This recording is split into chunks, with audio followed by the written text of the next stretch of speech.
2021년 8월 8일 청소년부 예배에 오신 여러분을 환영합니다. 하나님은 어디에 계십니까?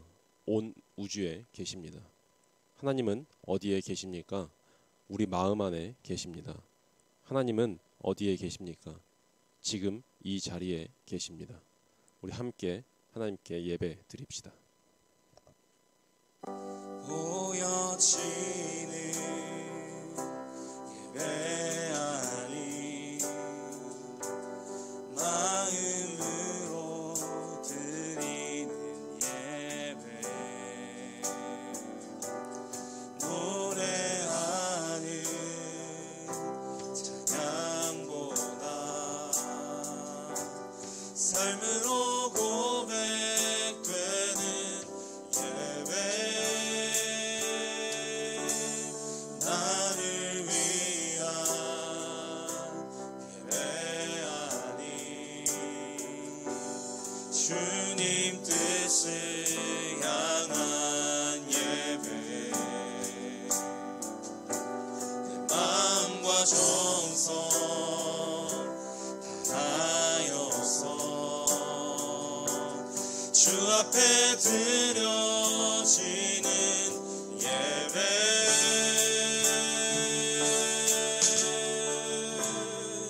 주 앞에 엎드려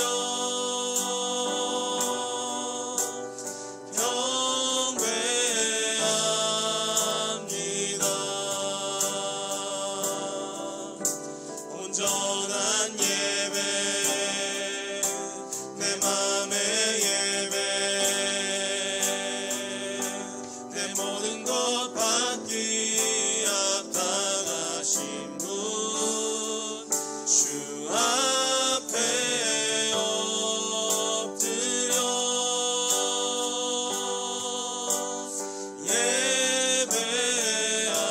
예배합니다. 나의 모든 삶 나의 모든 뜻 말씀 앞에 순종하는 삶의 예배 주 앞에 엎드려 주 앞에 엎드려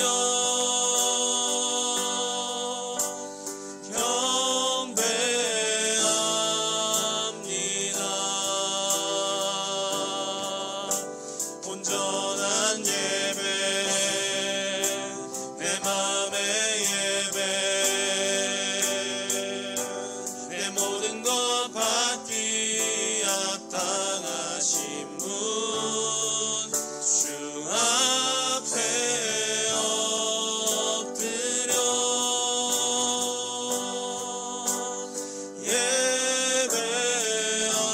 예배합니다.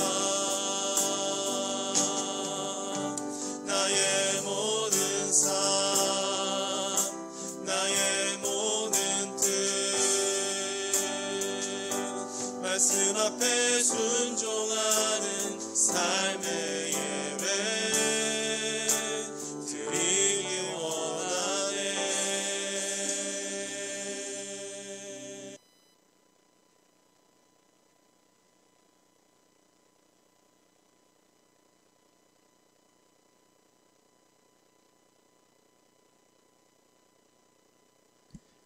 우리 다 함께 사도신경으로 우리의 신앙을 고백하시겠습니다. 나는 전능하신 아버지 하나님 천지의 창조주를 믿습니다. 나는 그의 유일하신 아들 우리 주 예수 그리스도를 믿습니다.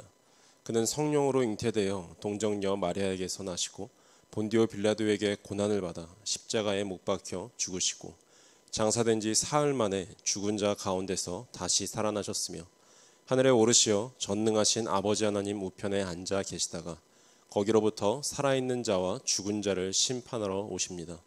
나는 성령을 믿으며 거룩한 공교회와 성도의 교제와 죄를 용서받는 것과 몸의 부활과 영생을 믿습니다. 아멘. 우리 다 함께 나는 예배자입니다. 함께 찬양하시겠습니다.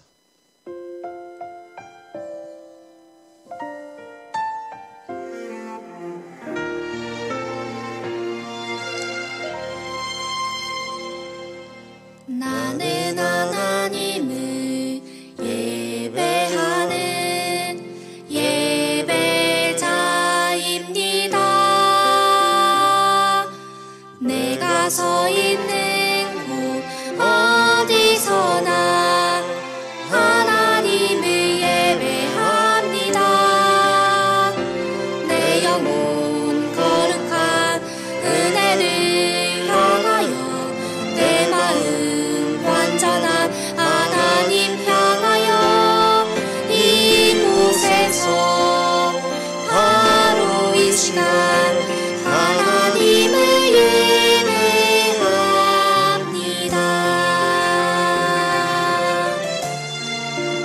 가사를 묵상하면서 전심으로 하나님께 찬양하시겠습니다.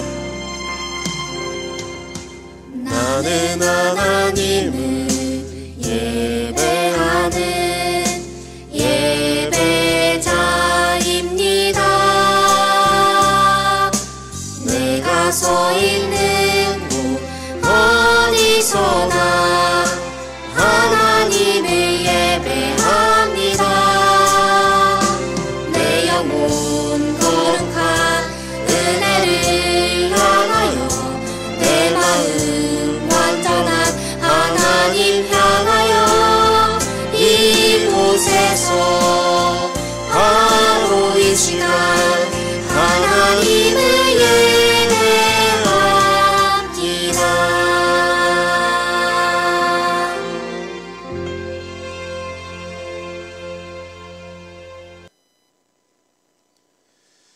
오늘 우리에게 주시는 하나님의 말씀은 출애굽기 4장 1절부터 9절 말씀입니다. 우리 한 말씀을 제가 봉독해 드리겠습니다. 모세가 대답했습니다. 그들이 만약 저를 믿지 않거나 제 말을 듣지 않고 여호와께서 당신에게 나타난 것이 아닙니다라고 하면 어떻게 합니까? 그러자 여호와께서 모세에게 내 손에 있는 것이 무엇이냐라고 말씀하셨습니다. 모세는 지팡이입니다 라고 대답했습니다. 여호와께서 말씀하셨습니다. 그것을 바닥에 던져 보아라.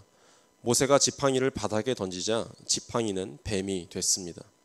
모세는 뱀을 피해 도망쳤습니다. 여호와께서 모세에게 손을 뻗어 뱀의 꼬리를 잡아라 라고 말씀하셨습니다. 그래서 모세가 손을 뻗어 그 꼬리를 잡자 뱀은 모세의 손에서 다시 지팡이로 변했습니다. 여호와께서 이것으로 여호와 그들의 하나님 곧 아브라함의 하나님, 이삭의 하나님, 야곱의 하나님이 내게 나타났다는 것을 그들이 믿게 될 것이다 라고 말씀하셨습니다. 또 여호와께서 모세에게 내 손을 품에 넣어 보아라 라고 말씀하셨습니다. 그래서 모세는 손을 품에 넣었다가 빼어 보았습니다. 모세의 손이 나병에 걸려 눈처럼 하얗게 됐습니다. 여호와께서 이제 손을 다시 품에 넣어라 하고 말씀하셨습니다. 그래서 모세가 손을 다시 품에 넣었다가 빼어보니 다른 부위의 피부처럼 원래대로 돌아왔습니다. 그러자 여호와께서 말씀하셨습니다. 행여 그들이 너를 믿지 않거나 첫 번째 표적에 주목하지 않더라도 두 번째 표적은 믿을 것이다. 그러나 이 두 가지 표적을 믿지 않거나 내 말을 듣지 않으면 나일강 물을 떠다가 땅에 부어라. 강에서 떠온 물이 땅에서 피가 될 것이다. 아멘. 여러분, 우리가 짧은 인생을 살아왔지만 작게는 우리 청소년 보니까 14살부터 19살, 그리고 저도 짧은 인생을 살았습니다. 인생을 살아가다 보면요, 가끔씩 나 혼자 남겨진 것 같은 이제 그런 기분이 들 때가 있어요. 그런 기분 든 적이 있나요? 혹시 저만 된 건 아니죠? 여러분, 공부를 할 때도 마찬가지고요. 공부를 하다 보면은 내가 이 공부 왜 하지? 정말 외롭다라는 그런 마음이 들 때도 있고요. 미래를 준비하면서 나는 이 세상에서 무엇을 하면서 살아야 할까라는 그런 질문들을 던질 때가 있습니다. 여러분, 그런 질문을 가지고 고민하다 보면요, 외로워지는 그런 경험을 하게 됩니다. 만약 여러분이 그런 상황에 처해 있다면 어떻게 반응하실 것인가요? 내 손에 쥐어진 것이 무엇이지? 나는 어떤 것을 쥐고 있지? 나는 공부를 하고 있는데, 나는 운동을 하고 있는데, 나는 미술, 예체능을 하고 있는데, 나는 어떤 것이 내 손에 쥐어져 있는지 고민을 하는 사람도 있을 것이고요.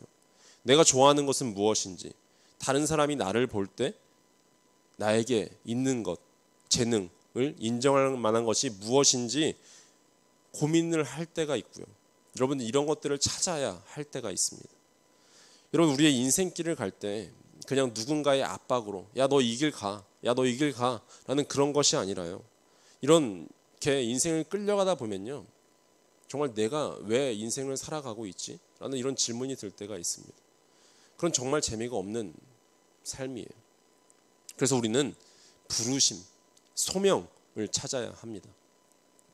여러분, 소명은요, 단지 그냥 직업, 나를 어떤 직업으로 부르셨다 그런 걸 떠나서요, 그런 게 아니에요. 더 넓은 개념입니다. 특정한 사회에 있는 그런 직업의 그냥 부르심이 아니라요, 하나님의 백성으로서 진짜 한 사람으로 부르신다라는 그 사실입니다. 여러분, 그래서 이 부르심은요, 소명은요, 우리의 삶 전체가 소명이 되어 갑니다. 여러분, 지금 시절도 부르심을 따라가는 것이고요, 찾아가는 것입니다. 그리고 나중에 어른이 되어서 뭐 대학생이 되고 뭐 직장인이 되고 모든 삶이 다 늙어가면서 그 삶 전체가 부르심이라는 거예요. 여러분, 눈앞에 있는 것에 휘둘리지 말고요, 여러분 더 넓게 크게 바라볼 수 있는 눈이 열렸으면 좋겠습니다. 앞만 보고 휘둘리는 사람이 오늘 성경에도 나와 있습니다. 여러분, 우리 몇 주간 쭉 보았는데요. 그래서 하나님께서는 그 사람을 사랑하시기에 버려두지 않으시고 어떤 일들을 펼쳐 가십니다. 오늘 이 말씀을 통해서 우리에게 들려지는 그 하나님의 음성이 무엇일지 한번 들어보시기 바랍니다. 여러분, 지난주에 하나님께서 어떤 말씀을 주셨죠?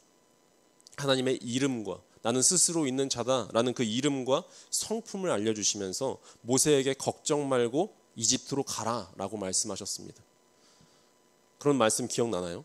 왜 처음 듣지? 라는 그런 표정으로 쳐다보는 친구들도 있을 텐데, 이렇게 아무것도 염려하지 말고 이집트로 가라는 그 하나님의 말씀에 설득되지 않는 모세가 다시 하나님께 자신의 불안한 마음을 털어놓는 오늘 장면입니다. 여러분, 이렇게 이야기합니다. 이스라엘 백성에게 거부당할까 두렵습니다. 이렇게 요약할 수 있어요. 하나님의 이름과 계획에 대해서 상당히 자세하게 알게 되었음에도 불구하고 모세에게는 여전히 이 일을 감당할 수 있다는 그 확신이 없는 것으로 보여집니다. 여러분, 심지어 모세와 함께 하신다라는 그 하나님의 약속도 모세를 안정시키지 못했다라는 것을 볼 수 있어요. 여러분, 심리적으로 매우 위축된 상태를 이 모세가 지금 가지고 있는 거예요. 이 심리적으로 매우 위축이 되면요, 내 자신만 보이고 하나님의 말씀, 다른 사람의 말 전혀 들리지 않아요. 여러분도 그런 때 있지 않습니까? 내가 뭔가 불안해요. 내가 뭔가 의심이 돼요. 근데 하나님께서 무엇을 말씀하셨대요. 주변에 어떤 사람들의 조언이 와요. 그런데 전혀 들리지 않죠. 이게 심리적으로 위축될 때 나 자신만 보이게 됩니다. 내 걱정과 내 의심만 생각하게 돼요. 나에게 빠져버리게 되는 것입니다. 모세가 이 상황에 지금 처해 있다는 거예요. 미디안 광야 생활 그 40년 동안 이렇게까지 모세를 심리적으로 위축시켜버린 그런 것을 볼 수 있는 것입니다. 그래서 그 모세의 논리를요, 자세히 보면요, 하나님의 이름을 안다는 것도 하나님께서 보낸 사람이라는 증거로 불충분하다는 것입니다. 증거 불충분이라는 거예요. 내가 이집트에 가서 하나님께서 보내셨습니다. 너희를 구원하라고 하셨습니다. 라고 이렇게 얘기하는데 증거 불충분이 되지 않을까라고 불안하는 것이고요. 모세는 하나님과 하나님의 계획에 대한 그 아는 지식만으로는 부족하다라고 이야기를 하고 있는 것이에요. 이스라엘 백성에게 충분한 신뢰를 얻어낼 수 없다라고 이렇게 이야기를 하고 있습니다. 모세는 계속 이렇게 이야기해요. 그들이 나를 믿지 않을 것입니다. 무엇이죠? 시작하기도 전에 불가능하다며 포기해 버리는 모습을 볼 수 있습니다. 이 비관적인 반응은 처절한 패배감을 맛본 인간이 치는 발버둥이기 때문에 마음이 짠하기도 합니다. 여러분, 모세가 이런 모습을 보이는 배경이 있습니다. 그 배경이 있어요. 이유가 있어요. 이집트에서 기세등등하게 나는 왕자야 라고 다니던 때로부터 세월이 너무 많이 지났기 때문에 자신이 잊혀진 존재가 되어서 아무도 나를 기억하지 못할 것이다 라는 의미일 수도 있고요. 기억하더라도 별로 신뢰하지 않을, 저는 벌써 40년 동안 도망쳤다가 왔잖아 라고 이렇게 평가를 받을 수도 있는 이런 상황을 걱정하고 있는 것입니다. 한때는 메시아 증후군, 내가 메시아다, 내가 이스라엘 백성을 구원할 자다라는 이런 증후군에 걸렸던 모세가 자신에 대해서 이렇게 진솔하게 말할 수 있다는 것만으로도 대단한 일입니다. 다만 모세의 마음속에 이런 말이 남아 있었을 거예요. 출애굽기 2장 14절에 이런 말씀이 있었어요. 기억하는 친구들도 있겠죠. 히브리 노예가 모세에게 이렇게 얘기했습니다. 누가 너를 우리를 다스리는 자와 재판관으로 삼았느냐. 이 말이 모세의 마음에 남아서 평생 40년 동안 괴롭혔을 수도 있다는 것입니다. 모세의 말에 하나님께서는 어떤 반박도 하시지 않았습니다. 그저 듣고 이렇게 하셨어요. 대신 모세가 우려하는 걱정들이 현실로 드러날 경우 백성들의 의심과 불신을 없앨 수 있는 세 가지 징표를 주셨습니다. 흥미로운 것은 이 세 가지 징표는요, 이집트 풍의 마술입니다. 앞으로 모세가 온갖 마술로 가득했던 그 이집트 땅에 가서 이 기적들을 행해야 한다는 그 점을 고려할 때 이 징표들은 놀랄 만한 것이 아니라는 것입니다. 다만 모세가 마술사가 아니기에 그가 주문을 막 샬라샬라 외운다거나 요술을 부려 이런 일을 하는 것이 아니라 어떻게 하죠? 하나님의 말씀대로 행할 때 이 기적들이 일어난다라는 것을 우리가 기억해야 합니다. 첫 번째 기적은요, 우리가 잘 알고 있어요. 성경 말씀 보면요, 그가 가지고 있던 지팡이를 땅에 내려놓으면 뱀으로 변한다는 것입니다.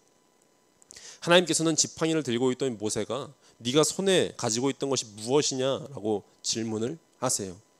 비록 마술처럼 보이지만 이 기적은요, 모세가 평소에 사용하던 그 지팡이를 뱀으로 변하게 함으로써 눈속임이 아니라 하나님의 능력이 이루어낸 것이다 라는 것을 보여주고 있는 사건입니다. 그저 평소에 짚고 다니던 그 마른 막대기가, 지나지 않았던 그 모세의 지팡이가 하나님의 손에 잡히니 생명과 독이 있는 그 뱀으로 변한 그 사건이라는 것입니다. 하나님께서 도구로 사용하실 수 없다는 그 사람은 없다라는 그 메시지를 우리에게 주고 있어요. 비록 몽당 연필과 같은 우리라 할지라도 하나님의 손에 들리기만 하면 세상에서 가장 아름다운 사랑의 편지를 쓰는 도구, 그 연필이 될 수 있다는 메시지이죠. 흥미로운 것이 이 지팡이와 뱀의 몇 가지 상징적인 의미가 있습니다. 고대 이집트 사회에서는요, 이 지팡이는 무엇을 의미하냐면 왕의 능력과 권위를 상징하는 것입니다. 왕관에 뱀이 새겨져 있는데요, 이 뱀은 왕에게는 신적인 보호를, 권능을 의미했고요, 왕을 대적하는 자에게는 죽음을 의미하는 그런 의미로 사용되는 것이었습니다. 어쨌든 하나님께서는요, 이 뱀으로 변해버린 이 지팡이를 두려워 피하는 모세에게 말씀하십니다. 뱀의 꼬리를 잡아라. 여러분, 이게 말이 되나요? 모든 땅꾼이 증언하듯이 독이 있는 뱀의 꼬리를 잡는다는 것은 자살 행위입니다. 매우 어리석은 짓이에요. 그런데 하나님께서는 그렇게 하라고 말씀하십니다. 왜죠? 뱀이 순식간에 꼬리를 잡고 있는 자를 공격하기 때문에 자살 행위라는 것이죠. 그러므로 하나님께서는 이 모세에게 뱀의 꼬리를 잡으라라고 하시는 것은 그에게 나를 믿고 순종하라라는 믿음을 요구하십니다.